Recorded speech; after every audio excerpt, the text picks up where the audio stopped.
So, good morning, everyone. Welcome. It's the Sick of This show. And we're here to talk about one of our least favorite but most important topics, white Christian nationalism and nationalist Christofascism, the Nazis, have come back. And so I brought two of my friends on. Well, one of my friends and now another one, who I'm going to be spending some time with over the next 2 weeks. So this week and next week, you'll be seeing Tim quite a bit with me, um, is I brought my good friend Melissa Corrigan and our special guest Tim Whitaker today to Hi. hopefully deconstruct some of this threat that's going on. Um, and so, Tim, I'd love for you to introduce yourself to everyone in the audience, and then Melissa, go ahead and take over and ask some questions because I know you got some. Yeah, well, my name is Tim Whitaker. I grew up in the white evangelical fundamentalism. I believed it most of my life. I tell people I was radicalized by white Jesus in those spaces, but always committed to following Jesus. I mean, as much as I could. Long story short, through a lot of different twists and turns, culminating in 2016 when Trump got elected, and I found out that 80% of my own tradition voted for him. I could not understand how this was happening because I was raised to believe that men don't grab women and that men save themselves for marriage and they don't pose on the cover of Playboy magazine. They don't lie. They're not bullies. And now all of a sudden I'm told that if I don't vote for this man, I'm not a good Christian. And that essentially was one of several threads that I had to pull that led me to kind of rethink, what does it mean to be a Christian? Is there something beyond what I call is the basement of evangelical fundamentalism? And when I got above ground, it turned out there was a huge house of Christian thought that had way more compelling answers rooted in the radical way of Jesus, the nonviolent Jesus. So I'm still very much a Christian. I'm still very much a Jesus person. But now a lot of my work is helping people understand Christian nationalism because I grew up in that world. And I also founded an organization called the New Evangelicals that helps people find a better path forward in their faith. And that's on all social medias. It's a digital first organization, nonprofit. So that's what I do. That's amazing. Welcome. That's Thank you. incredible. Thank you. Yeah, that was part of the reason I jumped at this opportunity to have a conversation. I was in the church for 32 years. I was adopted in at 6 years old by a pastor in a very conservative evangelical home. And but prior to the age of 6, I hadn't had any. I was in foster homes and we didn't go to church, so I didn't have any concept of what Christianity was.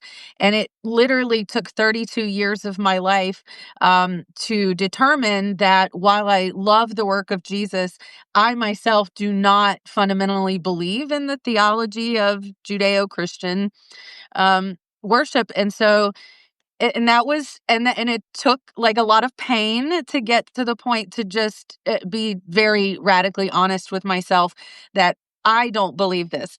A lot of the turning point became, I mean, I majored in philosophy and world religions in college. And so I deeply, deeply dove into this. I like to say I've sort of washed up on the shores of Buddhism after it all has shaken out. But I have a very deep respect for those who are Christian and are speaking out right now, because the harm of Christian nationalism is not just that it's a harmful political movement, it is preventing so many people from coming to know that radical Jesus that you just talked about. Like, I love radical Jesus. I love the frank truth of who he was and what he did. I take a lot of my personal moral tenets of community service and humility and respect from the work of Jesus. And just because I have found that Buddhist tenets support and provide scaffolding to that moral tenet does not mean that I don't still have reverence for Jesus and for Christianity in its authentic actual form. And so the work of Christian nationalism has bastardized that message of Jesus and become a devastating political force, but it's also become a terrible, terrible force in keeping people who are searching for their own faith and searching for what they genuinely believe from coming to know Jesus. They're getting this MAGA version. And so when I saw you pop up and your work, I was like, yes, yes, yes. I am always supportive of those that are still in the body of the faith of Christianity who are being very loud and being very open and aggressive with sharing who Jesus truly is and keeping the actual work of Jesus the main point and the main focus. So Tim, I love your work because of that, because I can feel Jesus through your words. Oh, thank you. That's super kind. So there was something in there that you said, Melissa, which I want to pick up on, which is the words turning point. Um, and I want to be able to use that because it's really interesting that you said turning point without like any preface, any use of that word. And Tim, I know you've been to Turning Point, those events, as far as I know, correct? You've been, I go have every you, year. I'll you be go going back every again in year. December. My tickets are Okay. booked. Wh- What do you, what What do you get when you like what do you feel when you're at those events? Like as an outsider, I'm a white Jewish American. I'm deconstructing Judaism in real time as Israel is in the midst of a Holocaust against the Yeah, Palestinian people. Like right. so we're doing this amazing dual deconstruction, and I think it's really powerful that we can do these things together and see that it's the truth of what's behind all of it. So what do you get out of like what do you feel when you're there? What keeps you going back to Turning Point? And why haven't you abandoned that group of people? Well, I mean, we have to define abandon. Have I abandoned what they stand for and what they're doing? Like 100%. I mean, that there's no common ground there as far as what Yeah, they're advocating for politically, right? I mean, right now we're watching people like Charlie Kirk like defend a man who was very close to a pedophile, if not maybe potentially a pedophile himself. Like it's really unbelievable to watch the party of family values and protect the kids, like really inherit these conspiracies about how Trump was an FBI informant. I mean, things are just batshit crazy, right? yeah, But I went to the first, I think ever, or maybe the second ever Turning Point USA America Fest because I was so curious. Like, I'm someone who's a curious person. I want to know how do they see it? Because clearly we are not seeing things the same way. We're interpreting what's in front of us very differently. I'm a Christian. I come out of the evangelical world. This has a lot of evangelical kind of like pomp and circumstance to it. So I went. I went 3 years ago. I met Charlie Kirk there for the first time. I met some of the other people who were there. They knew about my work. They knew evangelicals. And I told them ahead of time. I said, "Hey, look, I want to come. Just FYI, I'm gonna do some content on it, like I always do." They were totally cool with that as long as I was truthful. Cool. I don't mind doing that. One of the reasons why I go is because it's one thing to hear people talk on the internet. I mean, yeah, I can watch all those speakers that are in the room all day talk afterwards.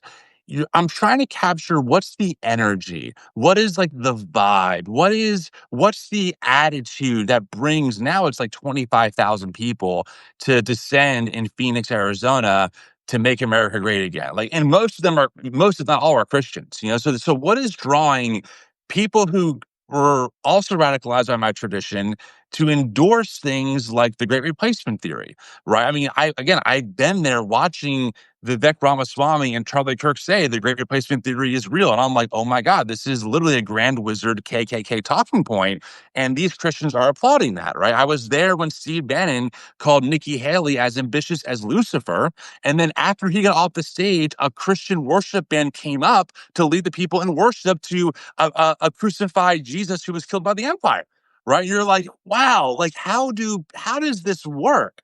So that's why I go, and then I always recap it. So on my YouTube channel, The New Evangelicals, I have 3 different videos, about an hour each of each of my times there, just recapping. Hey, here's what's coming. Because in my opinion, America Fest is one of, if not the biggest Christian nationalist gathering in the world, if not in America, if not in the world. And usually, whatever they're pushing there will get disseminated in the following year to like the rank and file. So like yeah. once I realized that America Fest wasn't really focused on critical race theory, they were focused on immigration, I knew that was what the shift was. And it was. I mean, no one's talking about a critical race theory anymore, right? That's not a thing. Now we were talking about the immigration invasion, so to speak. So I go to educate myself because I don't like being hyperbolic.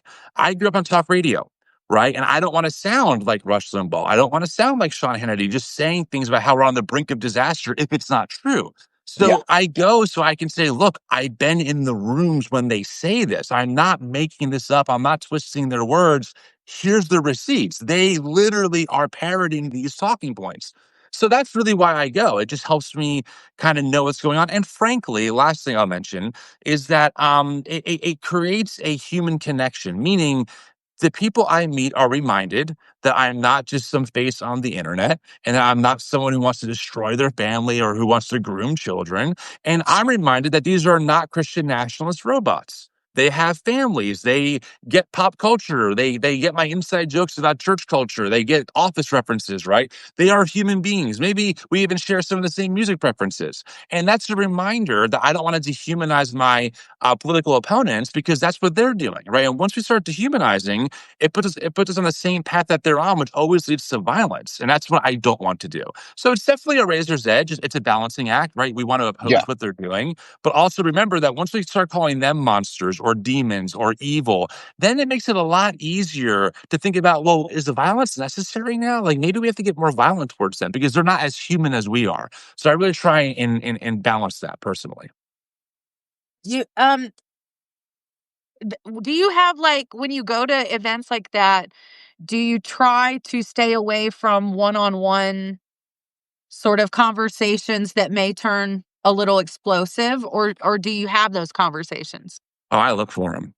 I look Yeah. for them. I'm happy to talk to anyone on the floor. I've taught people on the floor before. Look, the reason why I'm allowed to go and the reason why the organizers know I'm coming and Charlie knows I'm coming is because I'm a good faith actor. I'm not going with the hidden camera to try and get Right. someone on a hot mic to cut them out of context to blow it up, right? I'm there in good faith. I'm genuinely curious. Yeah. Tell me how you think about this. I also recognize that whether I like it or not, I'm on their turf. If I had a huge event and Charlie came to my event, I would want him to be respectful and to be curious and not to be someone who's going to try Right. and disturb the peace, so to speak, right? So I'm a sane individual in that way. I know where I'm at, but no, I look for what I look for the most. I've had a few conversations on like the main floor that have gotten a little intense, but it's always good faith. I look for when can I get someone over dinner?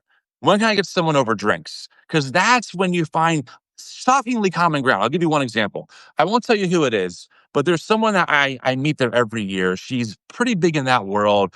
She's very transphobic. She's very Christian nationalist. But I met her. We kind of bonded in a weird way. It's a long story.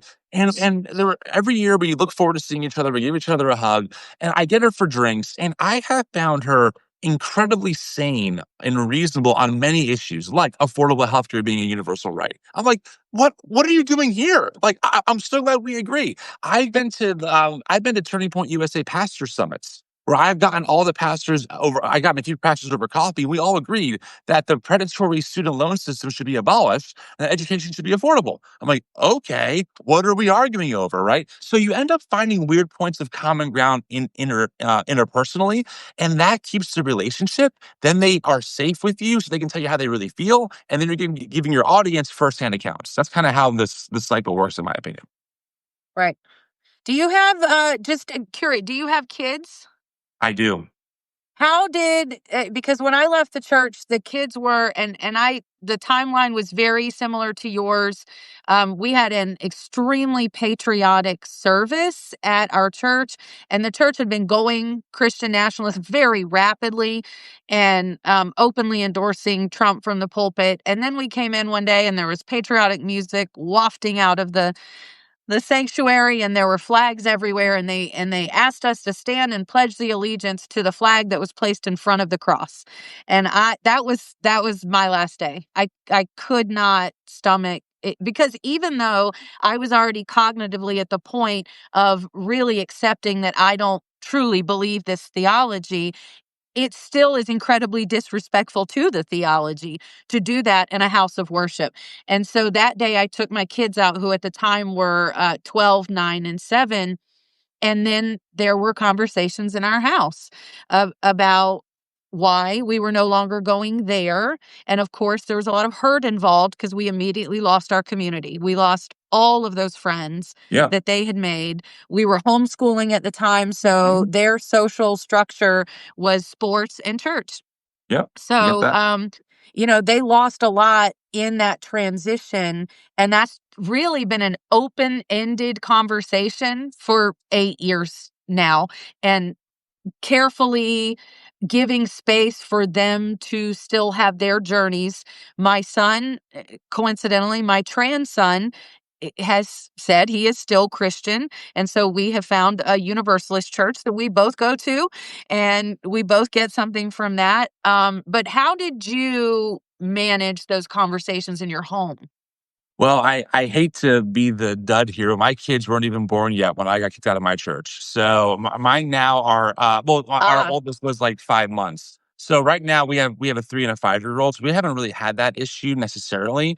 I will tell you that I got removed from my church when I started the New Evangelicals online. My pastors didn't like how I was talking online or the questions I was asking. So they said, look, you can either stop serving as a volunteer musician, because I was drumming there professionally for them, and I loved it. I was all in. I could either stop doing that or I could stop what I was doing online. And I chose to essentially leave the church. But I just want to say that I know and I empathize deeply with how painful it is to lose your entire world, right? Like, because what happens is that you assume because you share the same beliefs, you share same values.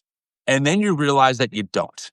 And you're like, wait a second. I thought because we shared these like mutual beliefs about God and the Bible that we had these values of like loving our neighbor and inclusivity. And you realize that your values were so different. And then you realize that the friendships you built, that the friendships that you built over 15, 20, 30 years were actually on a foundation of sand. Because once you changed your beliefs, I would argue for the better, right? A more inclusive way of being, a more justice oriented way of being, a way that wasn't steeped in white supremacist evangelical fundamentalism, right? Suddenly those friendships now, you were the new wolf in sheep's clothing. You were the heretic. You were the poison to the church. And I've been through that personally, and it's a very painful process. So I'm really sorry that happened to you. What have you transitioned to a different body of worship, or what are you doing in terms of how you practice that worship? I have not yet. I am due to. It's been a couple of years. And the reason why wasn't because I don't want to go back. It was because I became a professional drummer in my local cover band scene, playing every night on Saturdays till like 3 o'clock in the morning. So between having Yeah. two kids, my wife, who grew up a pastor's kid, she totally deconverted. She's agnostic now, so she really has no interest. So I didn't want to ask her, "Hey, can I also go to church in the mornings?" But I am hungry for embodied community. I have spent the past 5 years of my life being digital, right? Making content, Yeah. podcasting, YouTubing, meeting people like yourselves. And this is great. But as we all know, nothing beats that embodied Yes. belonging. And I will say that I'm looking forward again. So that actually leads to a great question, is because I'm agnostic. I'm culturally Jewish. We left the synagogue when we were kids. When I was a kid, after my grandfather died at a not part of our synagogue, but the next thing they asked for was money, and we knew. And my parents were like, "Yep, no, that's not where we want to be." Um, and so I was always raised very on the outside of all of this, looking in. Hmm. And my kids are raised agnostic to atheists, and we live in Arkansas. Woo. So The everything diamond of the is, South. yeah. We live in IBLP country too. We live right near the old Oh my Duggar. God. We actually drive by the old Duggar mansion quite often, Wow. and Tawny Town's not too far. I've flown on a plane next to one of the Duggar boys, not the shitty one, but he's in prison still, I think. Yes. Um, but one of his brothers.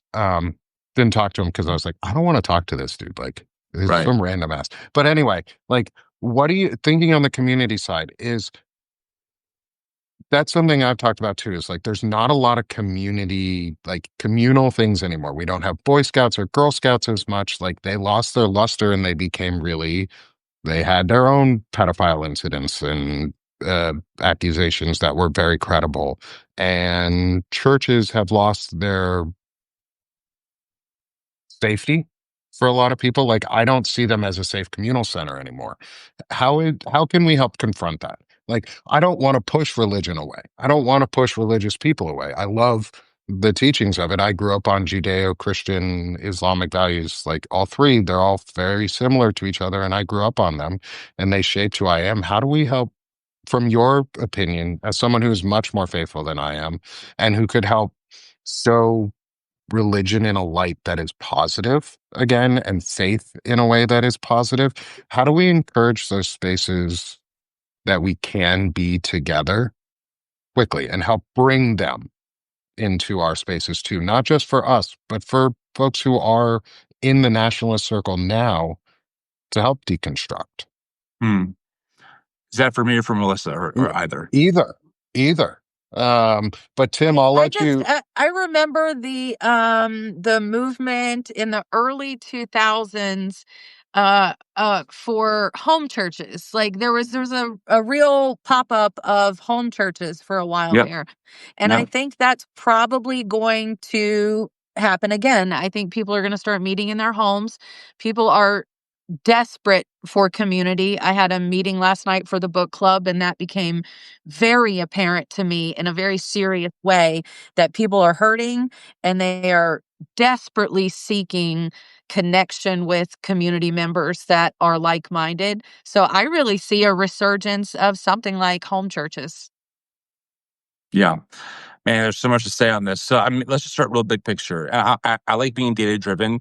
Data does show that healthy religiosity has very good benefits for mental health outcomes and for just like, societal outcomes. The key word there, of course, is healthy. Yeah. I think we have to be really aware of something, and this is important. We live in a very binary society, right? Is this good or bad? Is this right or wrong? And certainly there are things where that's appropriate, right? Racism, for example, that's wrong, period. But when it comes to religion, though, is religion good or bad? Well, it depends. I mean, there's context, right? I often say that the Bible can be used as a weapon of oppression or as a tool for liberation. And we can look in American history to see how that's played out, right? The white race-based chattel slave owners justified their right to own other people based on the Bible. Because guess what? The Bible does not condemn slavery. It only regulates it at best. That's true. But Martin Luther King Jr., right, was motivated by his Black liberation theology that no, like we have to build a more just society. And he would quote things like, passages out of the words of Jesus, liberate the oppressed and take care of the sick. And James 5, which is a damning critique of the rich and powerful who exploit their working class for unfair wages. I mean, the passage is almost apocalyptic in nature. It's brutal. And so again, this is not a binary question. And right now, I understand the sentiment for why so many people are like Christianity is bullshit. Because look at what the dominant form of Christian thinking has brought us, right? These Christian nationalists, even though they're not in the majority, numerically, they have the power and they have the money to do really harmful things, right? Yeah. But Christianity is like a big house, like any religion, and there are different rooms. And just because the basement has taken over doesn't mean that there aren't rooms worth exploring that actually can help us think about better paths forward, both on an individual and societal level. So to answer your question, Nick, about community, what I would say is this: I think that people need small groups of people to be embodied with, but here's the rub. I think that we almost romanticize community. Oh, I'll just meet these people who are just what I want them to be, and they're never going to offend me. And we're never going to have conflict. There's going to be no problems ever, and we're just going to hold hands and be happy in our little commune. That it's almost like how people think about the one, right? I'm going to meet this partner who's going to be perfect. No, we know life is complicated, right? I have a fantastic marriage. My partner and I have been together now for almost 10 years, but we've had moments of friction. I've offended her. She's Mhm. offended me. We work through it. So until we're ready to be realistic about the commitment and energy it will take in a very hyper individualistic society to build intentional community and to be able to work through conflict in healthy ways and not automatically assume that, oh, you're problematic. You said the wrong thing the wrong way, and there's no hope for you to ever fix the harm that you did. Right? We're going to be in this circle of like looking for these places of perfection that just don't exist because we're humans. So I think Yeah. that we need to have like an EQ, emotional intelligence around what community means, what it takes, how do we resolve conflict, and what does it mean to be committed to one another in small groups, I think, that are all over our society. I love that. I love the idea of small group. Like, and Yeah, just building community in general. Like you said, it's not about not conflict. We're right, we're we're human. We're always going to conflict about something. You said it right. well. You're married, and nearly 10 years. I'm married just over 10 years. it's not always just the perfect world. Like Right. you disagree on things, but you work together to overcome those. And And I ironically, like that that idea. strengthens your marriage, right? Like my partner, Yeah. we say all the time, we have a great marriage. I would trade her for nothing because we worked through the conflict. That's what's made it stronger long term.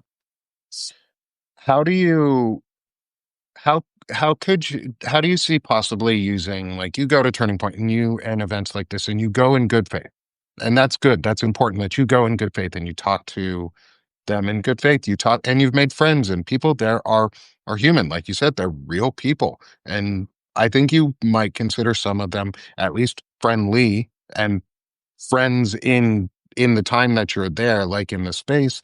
I'm not going to speak for you on your friendships of other people, but like, do you think it's important that more of us do that? Like, we've pushed, the society is all about pushing away right now, and we're seeing it even more. Like, ICE raids are about to ramp up, and we're on the path to legalizing ethnic and racial profiling again. And the events in Poland last night and continuing events with Russia aggressing and increasing tensions and escalations. Do you think it's do you think we should be pushing people away now, or trying as hard as we can to bring them back? Okay. I'm going to take a minute on this because I have to flesh this out. Yeah. I'm going to start out by saying it's both and context matters and who you are matters. I'm never going to ask my trans friend to come with me to America Fest. That would be Yes. stupid. That would be harmful to them. Now, if they want to go, sure, I'll take you along. You'll be fine with me, but I would never recommend it, right? I'm not going to Yeah. recommend that a woman goes to America Fest or something like that. I'm a straight white man. I'm 6'4". I walk around at 250 pounds. I'm a big boy. Okay. I'm not afraid for my safety at these events. I am what I call myself bro evangelical passing. Okay. I look like them. I can talk the language. I grew up like them. I know how to handle those spaces. I have my contribution to this work is that I can meet these people personally one on one. We can talk in good faith, and I'm not harmed by them because they're not aiming for me. Okay. So, on the personal level, I think that all of us have to think about the people in our life. Maybe it's family, maybe it's friends. How do we reach them in good faith? Like, how do we think about that? Because I'll tell you what, as someone who grew up a former evangelical fundamentalist and was homeschooled, it wasn't being called a bigoted asshole on Facebook that changed my mind It about wasn't. gay people. No, I know. I'm gonna blow. I know. So It's crazy to think about, but that's not what changed me. What changed me, and this was because he wanted to do it, was my first ever gay friend I met at Starbucks. His name is Joey. I can tell this story publicly. I have his permission. It's when he challenged me on things, and he showed me by how he lived his life that he's not an abomination like I was taught he was. And when he asked me, "Hey man, how come you're all about freedom, but when I want to get married to someone that I love, there's no freedom for me?" I go, that is a good question, right? That's what convinced me over time to think about things more deeply. That was a one-on-one conversation. That was a relational thing. So on the relational, we have to think about building some of these bridges and helping whoever's interested to think about things differently. On the political and societal level, we have to fight back like hell. And this is one of my biggest critiques of Cenk Uygur from Young Turks and from of Gavin Newsom, because I was in the room when Cenk went on Turning Point USA's main stage to talk to Charlie Kirk, and I'm thinking, great, Cenk can hold this guy's feet to the fire. And instead, he kind of played footsies with Charlie. And then I watched Gavin Newsom have Charlie on his show and really acquiesced to most of Charlie's claims. And I'm thinking to myself, okay, I know what's going on here, right? Putting my best foot forward, reading the best intent to this. Gavin Newsom probably thinks, look, if I can show Charlie I'm a good faith actor, Charlie's also going to want to respond in good faith. That's the fatal flaw with Christian nationalism. I need people watching this to understand something. I say this as someone who wants to find common ground as often as possible. Christian nationalists do not want to work together with their political opponents. They want to conquer them. They want to take them over. They are not looking for good faith dialogue. They see them as the enemy. You are the demonic enemy that is ruining, in their mind, God's created order. And it's up to them to take over and to never let any Democrat or liberal or Marxist or whatever you want to call it rule ever again. They are, and this is data. By the way, PRI research will show you that Christian nationalists do not like multiculturalism. They do not like pluralism. They hold anti-democratic principles. They are not looking to find common ground. How do you find common ground with the demon? You don't. It's impossible. Okay. And so here's Gavin having Charlie on his show, acquiescing to bullshit narratives about trans people. And Charlie Kirk writes an email, and I know this because I'm on his email list, to his supporters saying, Patriot, I made Gavin Newsom concede every point on his own show. It's literally, he takes a victory lap. He's not saying, Patriot, I talked to Gavin, and wow, I really had this come to Jesus moment that maybe we can work together with Gavin Newsom and find a better path forward. No, that's not the narrative. The narrative is, I made them concede to all of our points. And so on the political level, we have to understand the enemy that we're fighting. Okay. Again, if anyone who knows me knows I hate talking like this. This isn't how I want to talk. I don't like making enemies. It's not in my nature to be this kind of person. But I'm also a realist, and I've studied this movement, and I've been fortunate to interview almost every major scholar who studies this movement. And I'm telling you, these folks do not want to hang out with us. They don't want to compromise. They want to take over. And so it's both and. How do we reach our neighbors and our friends individually, things that never will happen on the internet for many good reasons? And also, how do we fight like hell on behalf of our most marginalized neighbors and resist and fight back against a literal Christian fascism that isn't a threat? It is here. And we're watching the fruit of it happen right now in America. So it's both and for me. Okay. I love that it's both and, because that's really important. If we're building personal relationships, we're talking about building personal relationships and destroying the system that is killing all of us. Like, that's what's happening right now. Like, they're feeding the beast sometimes without realizing it. Some of them are unwitting. They just are indoctrinated into it. Like, what do you think is the most important thing we can be doing right now then? Like, as activists, as people who are speaking out, as people just at home, what is the most important thing that you could do as an individual right now? Either just like as a human effort, or to reach out to somebody to try and bridge this gap, because the personal effort right now is really the most important, because personal Yeah. will win political in the end. At Yeah. least in my mind, if we bridge these gaps as quickly as we can and actually make friendships and care again. It's the lack of empathy is we turned it off. Like, we lost, and people were like, oh, they're all the enemy now. Well, like, my brother voted for Trump. Like, I'm not going to push my brother away. In fact, I've pulled him closer over the last 2 years because I don't expect anything from him. I don't want anything Right. other than loving him. Is there Right. more that we can encourage people to start doing? Like, I know that's a really hard step to do, and it's Yeah. not a step I'm asking, say, like you said, if you're trans, don't go to Turning Point, or you don't Right. have to forgive a Christian nationalist who is actively hurting you. But Right. for those of us who are more privileged looking, or more privileged in our passing, in general, what can we do? Like, what can people actively do right now? Because it's getting scarier for some Yeah, and folks. by the way, I'm very pragmatic. If you push your brother away, they would only reaffirm what he thinks, that liberals are Yeah. destroying families, right? So it Yeah. makes sense why he wouldn't do that. I feel the same way. This is my personal opinion. This is not the only right answer. This is just Tim Whitaker's answer. I think that people need to really spend some time educating themselves on what's going on and where it comes from. Because here's the thing.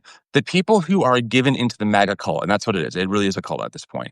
They are being fed a nonstop fire hose of propaganda from right-wing media people. I mean, I'm not sure if you guys saw this article that was going around by Wired magazine about this, the dark money in the Democrat Party funding apparently some creators.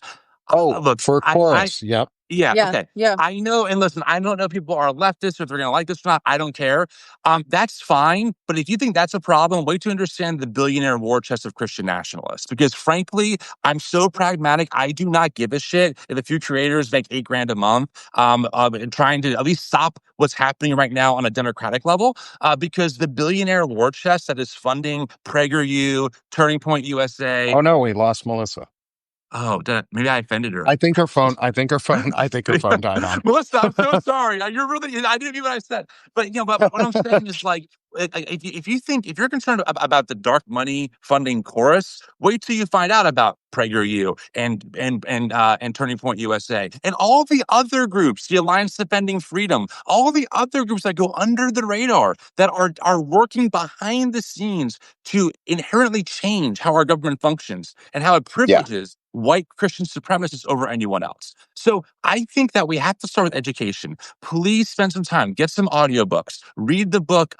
There's so many I could start with. Read the book, The Violent Take It by Force by Matthew Taylor. Read Jesus and John Wayne by Kristen Dumais. Read One Nation Under God by Kevin M. Cruz. Read Stamped from the Beginning by Ibram Kendi. Like there are so many books that just start going through them. Start understanding where this stuff comes from, And then from there, once you are armed with that education, when you're talking to your friends and that stuff comes up, you can have the conversation, not in a bully way, but in an informed way that still holds space for that person to kind of lead them along, right? So if all Yes. yes, someone put in the chat, Money Lies in God by Catherine Stewart. Catherine's a great friend. I have her book on my shelf. We're actually going through it for book club for our organization starting end of this month. Absolutely. Read those books. So I think we have to look. I know we live in late stage capitalism. We're all dying. I get it. Okay. I run a Yeah. small nonprofit and I'm a content creator. I promise you, I'm not making a lot of money here. I'm just trying to put food on the table, trying to find ways to get affordable healthcare in this country. So I understand the stresses of life. I'm with you guys. I'm with you on that. And we have to think about what do we do, and education is key. We are living in an age of anti-intellectualism where so much propaganda is being spewed around as fact. Please spend some time, a couple hours a week. Again, maybe when you're jogging, when you're at the gym, put some books on, listen to some podcasts, educate yourself, and then go from there. That's awesome. I'm glad you say the whole idea of educating yourself. I love learning new things anyway, so that's like my big thing is I just want to learn new shit that's going on and see how I can apply it and where I can figure things out. And I have spent so much time over the last couple months now talking with Lisa Joy around deconstructing Christian nationalism and dominionism and the Seven Mountain Yeah. Mandates. Yeah. And one of the things we've started doing is reading sermons from Christ Kirk Church out of Moscow, Idaho. Oh yeah, Doug Wilson. For Pete Hegseth and his fun beliefs. Can you do you know you sound familiar with that group? Can you talk a little I've bit interviewed about Doug Wilson before. Oh, can you talk about them and the threat that they pose in the last couple minutes that we have with you?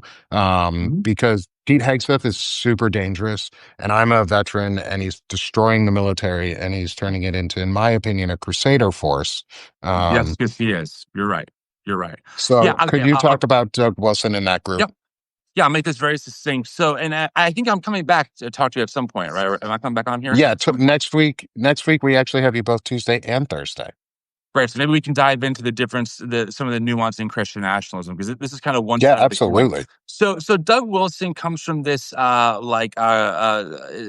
dominionist ideology. There's an author out there, well, he passed away now, named R.J. Rushdoony, who wrote a lot about this idea of biblical law. And Doug Wilson's kind of picking up his ideas out of the 60s and 70s. And the idea essentially is we should replace American civil law with this idea of biblical law to make America so great, so that way God comes back and yada yada yada yada yada. So Doug Wilson is someone who, in my tradition, was always around, but kind of on the fringes. He is incredibly patriarchal. Some of his quotes are horrible. I mean, he says that women are baby makers and sandwich makers. His views on slavery are essentially, hey, it wasn't that bad. It was actually kind of racially harmonious at times. He wrote a book with a white supremacist. I can go on and on. He says that homosexuality is worse than slavery. There's all this stuff. Well, he kind of went viral because he was interviewed by CNN, and Doug said, hey, I want to overturn women's suffrage. Now, for me, and for people who study this stuff, we've known that. I've been shouting this from the rooftops on the New Evangelicals accounts and my own account for years, saying, hey, I'm telling you, people want to overturn women's suffrage. No, Tim, that's so extreme. That's never going to happen. And now we have someone on CNN saying, that's what I want to do. Doug Wilson runs a denomination of churches that really theologically are kind of heretical in a lot of ways. There's a lot of debate over that. And one of the churches that he oversees, someone attended. His name is Pete Hegseth. And this pastor that he was under, one of the pastors at the time was named Joshua Haynes. These are people who will tell you that women should not be in combat roles or in the military, period. They will tell you that a women's place is really in the kitchen and really in the home. They will tell you things like, hey, white people are really the people being persecuted right now, etc. And they believe that they have a divine obligation to make America into a Christian nation where gay people are put back in the closet and criminalized, and only people like them can rule. One of my and this is why I'm so passionate about this, because one of my big critiques about mainstream and progressive media is that they do not talk about Christian nationalism nearly enough.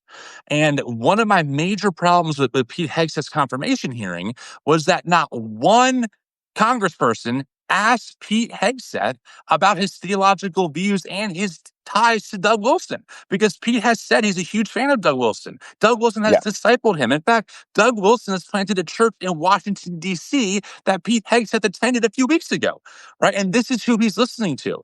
And so this is what's so frustrating, is that a lot of people, and by the way, I fully admit I am late to the party myself. I'm only 4 years into this work. I have no college education. I just read a lot and interview scholars. There are a lot of scholars out there and people out there who for decades have been warning us about this.